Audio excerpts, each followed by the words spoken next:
I think இப்போ இருக்கிற இந்தியாவோட T20 பெஞ்ச் ஸ்ட்ரெங்த்துக்கு நீ 2 டீம் அனௌன்ஸ் பண்ணி 2 டீமை நீ வந்து வேர்ல்ட் கப் ஆட விட்டாலும் there are high chances that both Indian teams will come to finals. அது கூட ஆமா அவங்க நடக்க ஹை சொன்ன சான்ஸ் மாதிரியே இருக்கு. 22nd டீமா இந்தியா ஏ வச்சுக்கலாம். பாகிஸ்தான் கிரிக்கெட் போர்டு சொன்ன மாதிரியே 22nd டீமா வந்து இந்தியா ஏ வச்சுக்கலாம். இந்தியா ஏ இல்ல இந்தியா பி அந்த மாதிரி ஏதாவது ஒரு டீமை வச்சுட்டு அவங்களுக்கு பதிலா வந்து இந்த வேர்ல்ட் கப் ஆடலாம். Hi friends, welcome to beyond boundaries cricket. இன்னைக்கு ஒரு செம்மையான ஆஸ் யூஷுவல் சூப்பரான பர்ஃபார்மன்ஸ் பை இந்தியன் டீம். இது வேற யாராவது இந்த ஆப்போனன்ட்ஸ் யாராவது பார்த்துருந்தாங்கன்னா அவங்களுக்கு வந்து ஈரக்குலையே நடுங்கியிருக்கும் அப்படின்னு சொல்லலாம். அப்படியான ஒரு பர்ஃபார்மன்ஸாக தான் இருந்தது இது வந்து. Getting in to the world cup வந்து we are getting in to super stage. கண்டிப்பாக ஆப்போனன்ட்ஸ் பார்க்குறாங்க எல்லாருமே, ஐயோ இந்த டீமையாட நம்ம ஃபேஸ் பண்ணணுங்கிற ஒரு பயம் வந்திருக்கும். அது செம்மையான பர்ஃபார்மன்ஸ். அது right from the first ball go. Abhishek சர்மாவாக இருக்கட்டும், இஷான் கிஷனுமே நல்லா ஆடினாரு, பட் அன்ஃபார்ச்சுனேட் அவுட் ஆகி போயிட்டாரு. Even Suryakumar Yadav getting back to form is a very good thing. Back to back 50 அடிச்சிருக்காரு. Is a very good thing to see. அதான் இப்போ சஞ்சு சாம்சனும் நல்லா ஆஸ் யூஷுவல் அவர் அடிக்க ஆரம்பிச்சிட்டாருன்னா சான்ஸே இல்லை, டாப் 8 கடப்பார அப்படி இருக்கும். நம்ம டீட்டெயில்டாக பேசுவோம். அதான் இப்போ என்கிட்ட நான் வந்து உன்னோட இனிஷியல் தாட்ஸ்ன்னு கேட்கறதுக்கு முன்னாடி எனக்கு வந்து நான் இன்னொரு கொஸ்டினோட வச்சு உன்னோட இனிஷியல் தாட்ஸையும் கேட்கலாம்னு நினைச்சேன். அதுக்கு முன்னாடி மேபி இந்த சில ஸ்டாட்ஸ்லாம் இருக்கு, அதை கவர் பண்ணிட்டு அந்த கொஸ்டினுக்கு நான் வரேன். இது பார்த்தோன்னா இந்தியா வந்து most consecutive series wins at home for India. 2022லேருந்து 26 இப்போ வரைக்கும் 10 சீரீஸ் வின் பண்ணியிருக்காங்க. Most consecutive series wins means after இந்த வேர்ல்ட் கப் 24 வேர்ல்ட் கப்க்கு அப்புறம் பார்த்தா 11 சீரீஸ். அது ஃபுல்லாக அதுலேருந்து இப்போ வரைக்கும் 2024லேருந்து இப்போ வரைக்கும் 11 சீரீஸ் வின் பண்ணியிருக்காங்க. And against New Zealand for any team this is the biggest margin while chasing win பண்ணதில். Means while chasing 150+ targets. எந்த டீமுமே வந்து 10 ஓவர்ஸில் முடிச்சதில்லை, சேஸ் பண்ணதில்லை. So it is a biggest margin victory. அதுக்கப்புறம் வந்து அபிஷேக் சர்மா வந்து செகண்ட் ஃபாஸ்டஸ்ட் 50 அடிச்சாரு 14 பால்ஸில். இப்போ இந்த அண்ட் 60 பால்ஸ் டு ஸ்பேரில் மேட்ச் முடிச்சது வந்து இதுதான் ஹையஸ்ட் அகேன்ஸ்ட் நியூசிலாண்ட் அப்படி இருக்கு. Means highest against New Zealand plus highest against full member team. So இதெல்லாம் தான் ஸ்டாட்ஸ் இருந்தது. அதான் இப்போ எனக்கு உங்ககிட்ட என்ன கொஸ்டின் வந்ததுன்னா, இந்த பர்ஃபார்மன்ஸ் வந்து எந்த அளவுக்கான ஒரு தாக்கத்தை கிரியேட் பண்ணியிருக்கு நியூசிலாண்டுக்கு. ஏன்னா வந்து அவங்களுக்கு ஒரு ரியாலிட்டி செக் மாதிரி வச்சுக்கலாமா இதை, இல்லை எப்படி இருந்திருக்கும் இந்த பர்ஃபார்மன்ஸ் அவங்களுக்கு? Extremely disappointing for New Zealand. அதாவது அட்லீஸ்ட் போன மேட்ச் வந்து இவர் சாண்டனர் டாஸ்லேயே சொல்லியிருந்தாரு that at least one part of the game that is batting வந்து அவங்க நல்லா பண்ணியிருக்காங்க. ஒரு 15-20 ரன் ஷாட்ஸ் அது எல்லாரும் நம்மளும் சொல்லியிருந்தோம், எல்லாரும் சொல்லியிருந்தாங்க 20 run shot in last game. But otherwise at least போன கேம்ல வந்து அவங்க ஃபீல்டிங்கில் கொஞ்சம் மோசமாக பண்ணாங்க, போலிங்கு. பட் அதர்வைஸ் பேட்டிங்கில் வந்து அட்லீஸ்ட் பின் batting they performed really well. அவங்க அந்த அட்லீஸ்ட் ஒரு பார் ஸ்கோர் அதுக்கு மேலே வந்து அடிச்சிருந்தாங்க. But so end of the day it was a forgettable game. சரி மறந்துடலாம், ஏன்னா டியூ இருக்கு, கிரிப் ஆல பால்.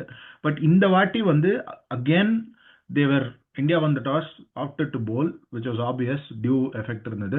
பட் அந்த ஒரு ஃபயர் பவர் மிஸ்ஸிங் அந்த நியூசிலாண்டில் அந்த ஒரு பேட்டிங்லேயே வந்து ஸ்டார்டிங் ஒரு 6 overs 36 for 1 illa whatever how many wickets they lost, 6 overs 36, that itself the game is gone. Because remaining 14 overs middle la வந்து ஸ்பின் அவங்க ஃபேஸ் பண்ணணும். அப்படியெல்லாம் இருக்கும்போது அந்த ஒரு ஃபர்ஸ்ட் பவர் பிளேலயே I think the game is finished. On the contrary இந்தியாவோட power play even after losing a wicket on the first ball off in the Indian innings it was completely the opposite. Both the left handers, அவர் அபிஷேக் சர்மா வந்துட்டு coming on to the leg side ஒரு 3-4 shot வந்து coming on to the leg side, அப்புறம் ஆனால் of சைடில் அடிச்சாரு. And ஒரு shot leg சைடில் வந்துட்டு இந்த சைடு ஒரு 6 அடிச்சாரு. எடுத்தோடனே அப்படி இந்த சைடு வந்தா டொக்கு 6, அந்த சைடு இந்த சைடு வந்துட்டா இப்படி இந்த சைடு ஆஃப் சைடில் வந்துட்டு ஒரு 2-3 6. ஸோ அண்ட் அதே மாதிரி இஷான் கிஷன் அப்படியே அந்த ஒரு ஃபிளாம்பாயின்ஸ், அந்த லெஃப்ட் ஹேண்டருக்கு ஏற்ற ஒரு ஃபிளாம்பாயின்ஸ் அப்படியே இருந்தது இந்த லெக் சைடில் அடிக்கும் போது. ஸோ அப்படியே ஒரு 2 டீம் வந்துட்டு it ஷோட் that New Zealand tint even come up, it tint turn up for the game. அப்படிதான் இருந்தது. அண்ட் அவங்களோட ஓப்பனர்ஸ், அதாவது கான்வே, செர்ஃபெட், இல்ல அவங்க இன்னொரு ஆப்ஷன் ராபின்சன் இருக்காரு. The bulk of the batting and aggressive play வந்து செர்ஃபெட் தெரியும், அவர் இப்போ ரீசெண்டா அந்த பிரான்சைஸ்லயும் வந்து சூப்பரா கலக்கியிருக்காரு. பட் ஆனா கான்வே, ரச்சின் ரெண்டு பேரோட ஸ்ட்ரைக் ரேட்டும் பத்தி பேசியிருக்கோம். ஸோ அவங்க 2 பேரும் they need to take onus and bat more aggressively. Seifert ஆடிடுவார், ஐ ஃபீல் சர்ஃபென்ட்டுக்கு வந்து one innings is round the corner. But இவங்க ரெண்டு பேரும் கான்வே ரவீந்திரா வந்து பவர் பிளேல எஸ்பெஷலா they need to go all guns blazing, because that is how modern day T20 இருக்கு, வேற வழி இல்லை. அண்ட் வேர்ல்ட் கப்லயும் எக்ஸப்ட் ஃபார் ஸ்ரீலங்கா, இந்தியாவில் நடக்கிற எல்லா கேம்ஸும் is going to be like that. First 6 overs அவர் நம்ம இறங்கி, இப்போ இந்தியன் பிளேயர்ஸ் அவர் ஒரு ப்ளூ பிரிண்ட் மாதிரி போட்டு கொடுத்துருக்காங்க. அந்த மாதிரி ஆடினா மட்டும்தான் வந்து you can take control of the game. It is completely depend on how your batters play. bowlers வந்து ஓரளவுக்கு தான் can control, but otherwise the winning or losing 60 to 65% is depending on your batting. So அது இதுதான். True. அதான் இப்போ நீ batting பத்தி பேசும்போது அடுத்து இந்தியன் பேட்டிங் பத்தி நான் கேட்கலாம்னு நினைச்சேன். இப்போ அபிஷேக் சர்மாக்கு அகேன்ஸ்ட் பார்த்தா they were not at all able to, என்ன சொல்றது, எனக்கு இவனுக்கு எப்படி போடுறதுன்னு தெரியலங்கிற மாதிரி தான் இருந்தது. என்ன போட்டாலும் அடி நடிக்கிறார். அதான் இன்னொன்னு பார்த்தேன், மேட்ச் பார்த்துட்டு இருக்கும்போது அவரோட ஷார்ட் கண்ட்ரோல் 100% போட்டிருந்தாங்க அபிஷேக் சர்மாவுக்கு. அவங்க கமெண்ட்ரியே வந்து தேவர் ஷாக்டு, மீன்ஸ் அது ஒரு சர்ப்ரைஸ் அந்த அவ்வளோ சூப்பரா ஆடினார். இன்னொன்னு 0 டாட் பால்ஸ், இன்னைக்கு ஒரு டாட் பால் கூட இல்லை அவர் அபிஷேக் சர்மாக்கு. அப்படிப்பட்ட ஒரு பேட்ஸ்மேனை நீங்க எப்படி கண்ட்ரோல் பண்ணுவீங்க? என்ன போட்டு கண்ட்ரோல் பண்ண முடியுங்கிறது தான் பிரச்சனையே. அண்ட் ஈவன் சூரியகுமார் யாதவும் சூப்பரா போட்டிருந்தாரு. ஸோ ஐ மீன் பேட்டிங்ல நல்லா டிஸ்பிளே பண்ணியிருந்தாரு. And it is good to see that he is get அவர் அவரோட ரெகுலர் அந்த ஒரு ஷாட் அடிச்சார்ல 6, அது பார்த்தோன்னே நம்மால் ஃபார்முக்கு வந்துட்டாரா, இது போதுண்டா வேர்ல்ட் கப்க்கு அப்படிங்கிற மாதிரி. அதுக்கப்புறம் அந்த கௌதம் கம்பீரோட ரியாக்ஷன் இமிடியேட்டா காமிச்சாங்க, செமையா இருந்தது. ஸோ பட் இது இந்த ஃபர்ஸ்ட் அபிஷேக் சர்மாக்கு வந்துடுறேன். அவர் இன்ட்ரெஸ்டிங்லி போன ஒரு இன்டர்வியூல, போன மேட்சோட இன்டர்வியூல வந்துட்டு he said that he is not a very strong player. ஆனா அவர் அடிக்கிற ஷாட்டை பார்த்தா அந்த மாதிரி தெரியல. அவர் அடிக்கிற 6 எல்லாம் பார்த்தா obviously he is a very short guy and ஒரு all Indians are like that. Typical நமக்கு அந்த ஒரு ஆஸ்திரேலியன்ஸோ இங்கிலீஷோட அந்த ஒரு பிசிக்கல் ஸ்ட்ரென்த் இருக்காது. வெரி ஃபியூ பீப்புள்ல தான் அந்த மாதிரி வரும், பட் இந்தியன்ஸை பொறுத்த வரைக்கும். பட் ஆனால் அவரோட ஷாட் அடிக்கிறப்ப தான் அப்படி தெரியல. But he said that he relies more on the timing. So that is what, அது கிளியரா தெரியுது. அவரோட ஒரு ஸ்விங்கு, பேட்டோட ஸ்விங், அந்த ஒரு கிராஃப் மாதிரி காட்டுவாங்களே, ஒரு சர்க்கிள் மாதிரி. ஸோ அதுலயே வந்து தெரியுது how. And Ishan Kishan is also like that. கிட்டத்தட்ட அவர் வந்து Ishan Kishan is also like that. Sanju பத்தி நம்ம ஜஸ்ட் மென்ஷன் பண்ணிடலாம் before we go to the bowling. 5 மேட்சும், இந்த 5 மேட்ச் வந்து டெஃபினட்டா சஞ்சு ஆடணும். நம்ம டீமை பொறுத்த வரைக்கும் பார்த்தா it's going to look like as though Ishan கிஷனை வந்து நம்ம ஓபன் பண்றதுக்கு will be very very tempted. Tilak வந்ததுக்கு அப்புறம் இஷான் கிஷனை ஓபன் பண்றதுக்கு வில் பி எக்ஸ்ட்ரீம்லி டெம்டட்.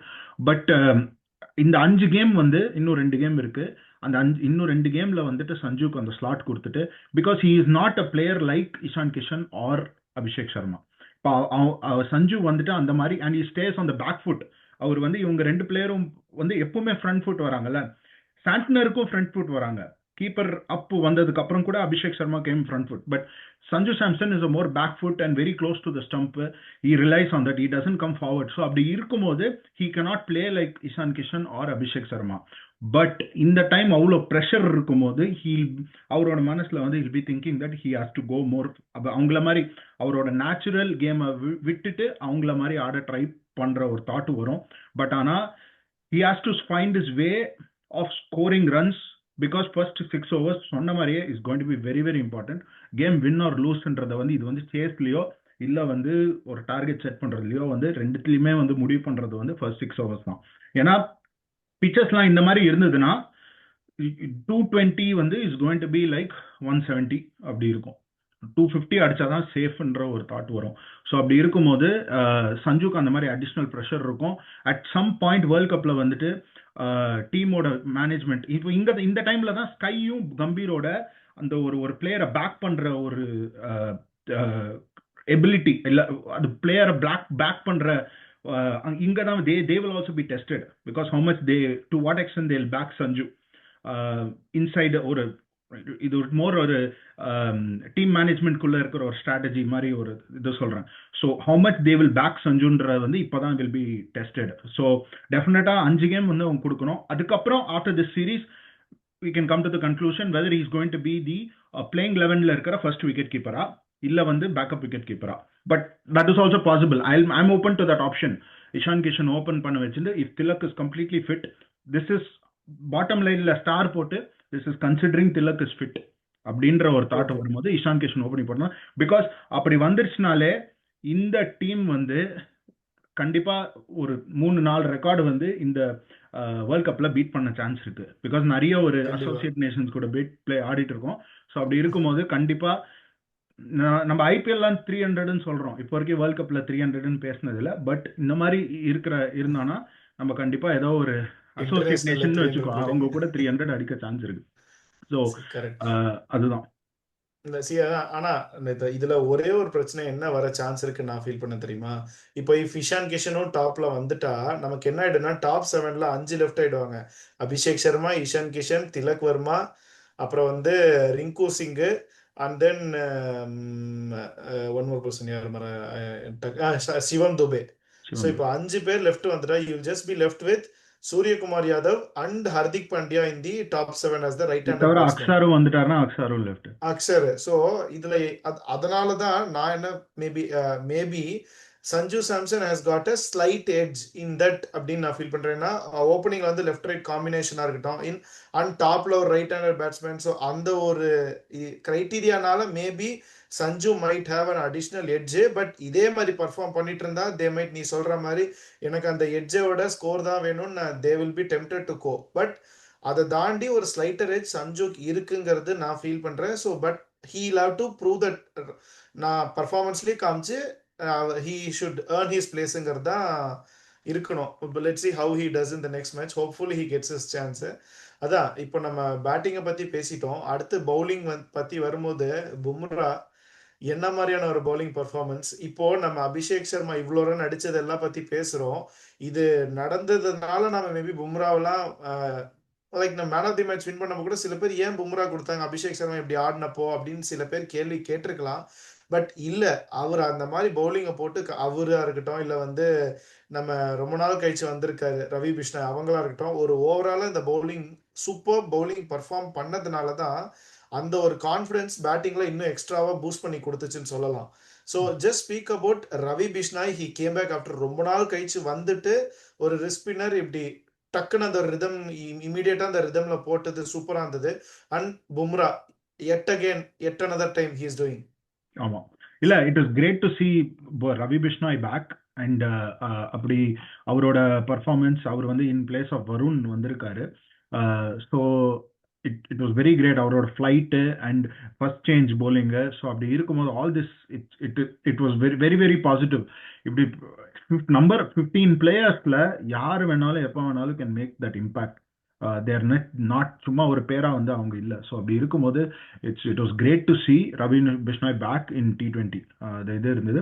இன்னொன்று thing was I was very impress. Bumrah பத்தி நம்ம வரலாம். பட் ஆனால் அதுக்கு முன்னாடி ஹர்திக் பாண்டியா வந்து ஒரு பவர் பிளேல போலிங் போட்டது. அந்த ஒரு பவர் பிளேல bowling as the main bowler. இவங்க வந்து மேபி ஸ்ரீலங்கால ஒரு ஃபாஸ்ட் பவுலர் வச்சுன்னு போவாங்களோன்னு எனக்கு தோன்றது. ஏன்னா இந்த மாதிரி ஒரு எப்படி இருக்கும்போது கன்சிடரிங் ஈவன் பும்ரா மட்டும் ஆடி இல்லை ஆர்ஷ்தீப் மட்டும் ஆடி விச் எவர் காம்பினேஷன், இவங்க 3-4 ஸ்பின்னர் வச்சு ஆடுவாங்களா போன வேர்ல்ட் கப்ல ஆடின மாதிரி, இல்லை இந்த ஏஷியா கப்ல ஆடின மாதிரி. ஸோ அப்படி இருக்கும்போது அந்த மாதிரி கூட சான்ஸ் இருக்கு. ஸோ எல்லா ஆப்ஷன்ஸும் ஓப்பனாக வச்சிருக்காங்க. Everybody is doing different roles. Overall நம்ம வந்து இந்த T20 வேர்ல்ட் கப்பை டிஃபெண்ட் பண்ற எல்லா சைன்ஸும் வந்து இப்போ தெரியுது ஒவ்வொரு match as days go. It could also mean that opposition New Zealand வந்து are doing so many things wrong. அவங்க போன மேட்ச் வந்து ஃபுல்லா fielding was very very poor. இந்த மேட்சுக்கு ஃபீல்டிங்னு ஒரு ஆப்பர்ச்சுனிட்டியே வரல. ஸோ அப்படி இருக்கும்போது maybe it's also the opposition. So நம்ம வந்து இப்போ ஏன்னா இங்கிலாண்டும் இதே பிராண்டு தான் ஆடுறாங்க டாப் ஆர்டரு. ஆஸ்திரேலியாவும் இதே பிராண்டு தான் ஆடுவாங்க. ஸோ அவங்க சவுத் ஆஃப்ரிக்கா. ஸோ இந்த மாதிரி கண்ட்ரிஸ் கூட ஆடும்போது வந்து இன்னும் நம்ம will be definitely more tested. But as of now இந்த சீரீஸ்க்கு வந்து they are ticking all the boxes அப்படின்னு. அதான் ட்ரூ. இல்லை இப்போ நம்ம இந்தியன் பவுலிங் பற்றி பேசினோம். Like I think Bumrah as usual சூப்பராக பண்ணுறாரு. இப்போ நியூசிலாந்து பவுலிங் பற்றி பேசும்போது அடிக்கிற பாலெல்லாம் காற்றுல பறக்க விட்டனா நீ ஆஸ் அ பவுலிங் அதான் இன்னொன்று என்னன்னா இந்த ஓவரில் இந்த மேட்ச்சில் lowest score given by New Zealand பவுலர்னு பார்த்தா 2 ஓவரில் 11 ரன் கொடுத்துருக்காங்க. அதுதான் லோவஸ்ட். அப்போ அது பார்த்தாலே நமக்கு தெரியுது இந்தியா எப்படி பேட்டிங் ஆடி இருக்காங்கன்னு. இந்த மாதிரியான ஒரு பேட்டிங் ஆடுற டீமுக்கு அகேன்ஸ்டா நீ என்ன மாதிரி பவுலிங் போடுவ? ஆமா, இல்ல that's எனக்கு what batting lost them the game. நியூசிலாந்துக்கு வந்து batting is what lost them the game. Bowling வந்துட்டு was the because even ஒரு 220 அப்படின்னு இருந்தாலும் they would have been there at least ஒரு 16-17 overs. போன கேம் வந்து 15 ஓவர்ஸ்லேயே முடிஞ்சிருது 16 ஓவர்ஸ்ல. பட் ஆனா இந்த கேம் வந்து டெஃபினட்டா they would have had that opportunity. So அதனால தான் அந்த ஒரு ஆல் கன்ஸ் பிளேசிங்ன்ற batting it's become like that. T20 is become like that. அதுக்கப்புறம் தான் கடைசியில் வந்து அவங்க அபிஷேக் சர்மா போகும்போது அவங்க ஒரு டஃபியும் இன்னொருத்தனும் கான்வேவும் பேட் எடுத்து பார்த்தாங்க, பேட்ல ஏதாவது வச்சிருக்கியான்னு. இது ஒரு வாட்டி இவங்க ஃபிளிண்ட் ஆஃப் இல்ல யுவராஜ் அடிச்சதுக்கு அப்புறம் நினைக்கிறேன் அதை செக் பண்ணாங்க. அப்புறம் ஐபிஎல்ல கெயில செக் பண்ணாங்க ஒரு வாட்டி, பேட்ல ஏதாவது வச்சிருக்கியான்னு. ஸோ அந்த இது இந்த மாதிரி ஒரு கேம் வந்து is what it is modern day T20. That is what it is. So it's going to be very difficult for New Zealand to come back. அவங்க வந்து இந்த இது ஜேமிசன் கொண்டு வந்தாங்க. It's not making a difference. அவங்க top 3-4 batsman வந்து all out guns blazing இருந்தாதான் வந்து it's going to make a difference. So true. அதான் இப்போதான் நம்ம நியூசிலாந்து கேப்டன் கூட சொல்லும் போது இது சொல்லும்போது கூட இது பர்ஃபார்மன்ஸ் நல்லா பண்ணல. பட் ஸ்டில் ஐ திங்க் இந்த நாங்க வில் ஹவ் டு இம்ப்ரூவ் அதெல்லாம் சொல்லிட்டு, ஆனா வேர்ல்ட் கப்ல இந்த மாதிரி இருக்குமாங்கிறது தெரியல. So that might be little different from what we are playing ஹியர்ங்கிற மாதிரி சொல்லியிருந்தாரு. பட் அது எந்த அளவுக்கு ரியலா இருக்குங்கிறது தெரியல. ஏன்னா இந்தியன் கண்டிஷன் இந்தியாவில தான் ஆட போறேங்கிறப்போ இப்படிதான் இருக்க போகுது. எப்படியும் டியூ ஒரு ஃபேக்டர் இருக்கு, அந்த சீசன்லயும் டியூ இருக்கும். ஏன்னா ரொம்ப இல்லை, இன்னொரு 10 நாள் 15 நாள் தான். ஸோ டியூ இருக்கும். இதே மாதிரி தான் பிச் இருக்க போது, இதே கண்டிஷன்ஸ் தான். ஸோ எந்த அளவுக்கு நீங்க டிஃப்ரெண்டா இருக்குன்னு எதிர்பார்க்குறீங்கன்னு எனக்கு தெரியல. But let see how it கோஸ்னு. அதான் overall it was an extraordinary performance. Maybe a few words about Bumrah's bowling. Bumrah வந்து ஜஸ்ட் இட்ஸ் எனக்கு நான் ஏன் பும்ரா பத்தி ஸ்டார்டிங்லேயே பேசலன்னா, அவர் வந்து போலிங் போடுற இது is just so much control over is ஒரு is trade. So it's just we are in a அந்த மாதிரி ஒரு இதுதான் இருக்கு. இந்த மாதிரி ஒரு பிச்சில் அவர் it would have been completely ஒரு டிஃப்ரெண்ட் சைடு. ஒரு 4 overs 40 அப்படி கூட ஆயிருக்கலாம். But the bowler he is, the quality of bowler he is just a master. So and coming back middle ஒரு பிரேக் எடுத்து coming back அந்த ஒரு மொமெண்டம் வந்து இது இருந்தாலும் nothing has changed. So that's what அதுவும் he is completing 10 years. He is completing 10 years in international cricket. அது வேற கரெக்டா it just coincides. நாளைக்கு தான் 10 years ஆகுது. So it just coincides that. And என்ன சொல்றது, அந்த விக்கெட்லாம் ஸ்டம்ப் ஒரு ரொட்டேஷன் போட்டுச்சுல்ல, செம்மையா இருந்தது. அதுவா இருக்கட்டும் இல்ல இன்னொரு போல்ட், ரெண்டுமே செம்மையா இருந்தது. யாரையா நீ எங்கே லைக் ஃபார் என்ன சொல்றது, அந்த ஒரு அன்ஆர்த்தடாக்ஸ் ஒரு ரன் அப் வச்சுக்கிட்டு, அந்த ஒரு அன்ஆர்த்தடாக்ஸ்னா ஒரு ஆக்ஷனை வச்சுக்கிட்டு ஒரு 10 இயர்ஸா to be master in a trade itself is a very big thing. அவர் வந்தப்போ 6 மாசம் 8 மாசம் 1 வருஷம் எத்தனை நாள் பார்க்கலான்னாங்க, டெஸ்ட்டுக்கெல்லாம் சூட் ஆவாங்களான்னு சொன்னாங்க. But every format he has proved the critics wrong. I am here to stay, I will stayங்கிற மாதிரி. and he has not just stayed, he is still playing, but he is already a legendary player ன்னு சொல்ல ஆரம்பிச்சிட்டாங்க. that is how he has mastered the art ன்னு சொல்லலாம். அவரை beat பண்றதுக்கு வேற யாரா பிறந்துதான் வரணுங்கிற மாதிரி இருக்கு. Is doing it every day time and again. Great bowler, அவ்வளவுதான் சொல்ல முடியும்.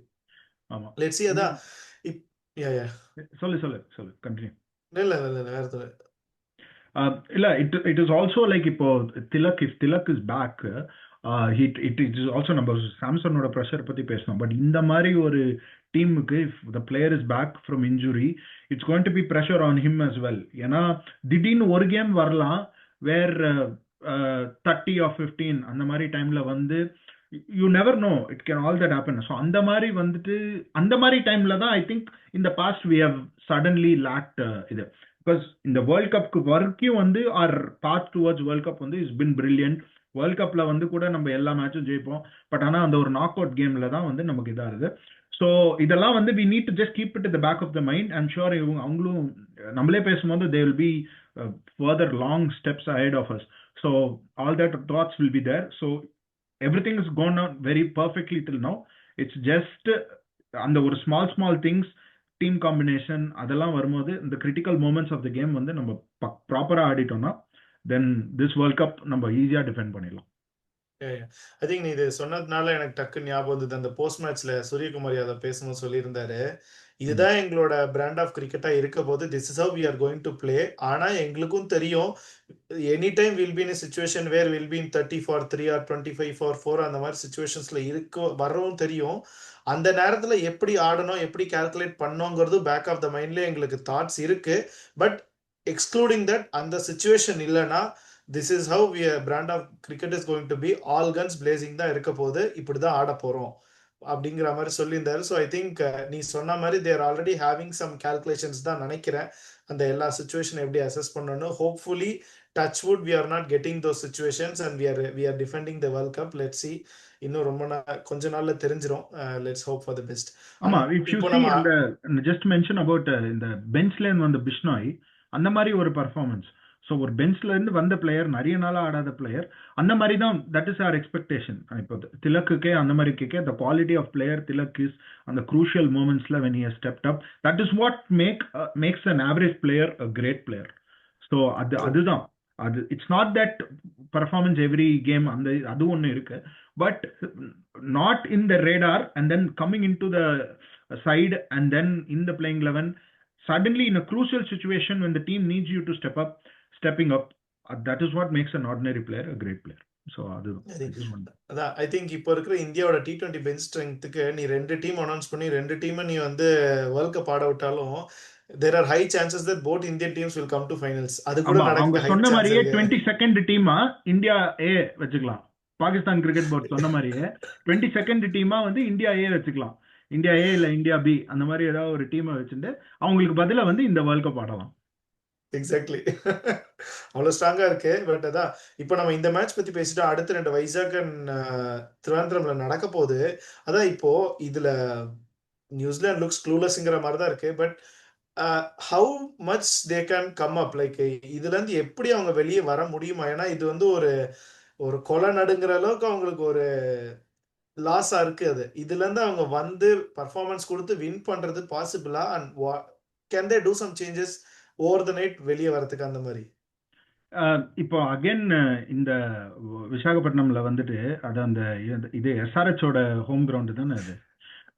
அதுலேயும் டெஃபினட்டாக போலிங் ஃபர்ஸ்ட் ஆன டீம் தான் வந்து நிறைய ஜெயிச்சிருக்காங்க. ஸோ அகேன் ஈவன் இஃப் இப்போ for example I personally want India to do the other thing, because last 2 கேமாக வந்து போலிங் ஃபர்ஸ்ட். ஒரு வாட்டி வந்துட்டு வி கேன் செக் பேட்டிங் பண்ணிட்டு then we can try to defend. ஏன்னா அந்த மாதிரி சுச்சுவேஷன்ஸ் வரலாம். அண்ட் இப்போ லாஸ்ட் ஒரு 2 கேம்ஸாக தான் நம்ம ஜெயிச்சுட்டு இருக்கோம்.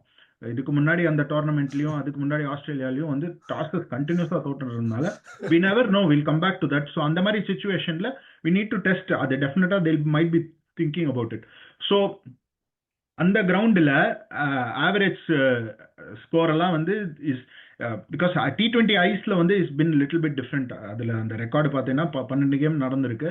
3 மேட்ச் தான் பேட்டிங் ஃபர்ஸ்ட் ஜெயிச்சிருக்காங்க. மிச்ச 9 கேம்ஸும் வந்து போலிங் ஃபர்ஸ்ட் தான் ஜெயிச்சிருக்காங்க. பட் ஆவரேஜ் ஸ்கோர் அதில் கம்மி. பட் ஆனால் நம்ம ஐபிஎல்ல பார்த்துருக்கோம் ஆவரேஜ் ஸ்கோர்லாம் எப்படி இருக்குன்னு. அண்ட் ஈவன் அபிஷேக் சர்மா அவனோட ஐபிஎல் ஹோம் கிரவுண்டு. ஸோ அப்படி இருக்கும்போது full they need to go with positive approach. First 6 overs game 60 for 1 அந்த மாதிரி ஏதாவது இருந்தானா then they can lay the foundation. and இன்னும் இந்த மேட்ச்ல குல்தீப்பையும் கொஞ்சம் வந்து they attacked against Kuldeep. so have that approach, go all out blazing, and that is the only approach where England can make an impact in this tournament, in this series. ஏன்னா 1 or 2 games definitely if they have it go towards the World Cup, அந்த மாதிரி எடுத்துனா it will be a big confidence booster. Let's see அதான் அடுத்த 2 match New Zealand comeback கொடுக்குறாங்களா என்ன ஏதுங்கிறது நம்ம wait பண்ணி பார்க்கலாம். Let's see how it goes. But overall இந்த சீரீஸ் மொதல் 3 மேட்ச் இந்தியாவுக்கு வந்து எக்ஸ்ட்ராடினரியா இருந்தது. இட் இஸ் என்ன சொல்றது, கோயிங் இந்த வேர்ல்ட் கப் போறதுக்கு முன்னாடி ஒரு சூப்பரான ஒரு ஸ்டார்டர்ங்கிற மாதிரி தான் இருந்தது. Good way to get in to the world cup மாதிரி தான் இருந்தது. லெட்ஸ் see வியூவர்ஸ், நீங்க என்ன ஃபீல் பண்ணீங்க? அபிஷேக் சர்மா பர்ஃபார்மன்ஸா இருக்கட்டும், இல்லை வந்து ஜஸ்பிரீத் பும்ரா தான் இருக்கட்டும், இல்லை ஈவன் ரவி பிஷ்னாய் ரொம்ப நாள் கழிச்சு உள்ள வந்து பண்ணதா இருக்கட்டும், எது உங்களுக்கு பெஸ்டான பர்ஃபார்மன்ஸா இருந்தது நீங்க நினைக்கிறீங்க? சூரியகுமார் யாதவ் நம்ம captain getting in to the form right in to the world cup, அது எப்படி இருக்கு? எல்லாத்தையும் உங்க தாட்ஸ் எல்லாம் கமெண்ட்ஸ்ல மென்ஷன் பண்ணுங்க. வீடியோ லைக் பண்ணுங்க, ஷேர் பண்ணுங்க. கண்டிப்பா பியாண்ட் ஒண்டர்ஸ்க்கு சப்ஸ்கிரைப் பண்ணுங்க. தேங்க்யூ.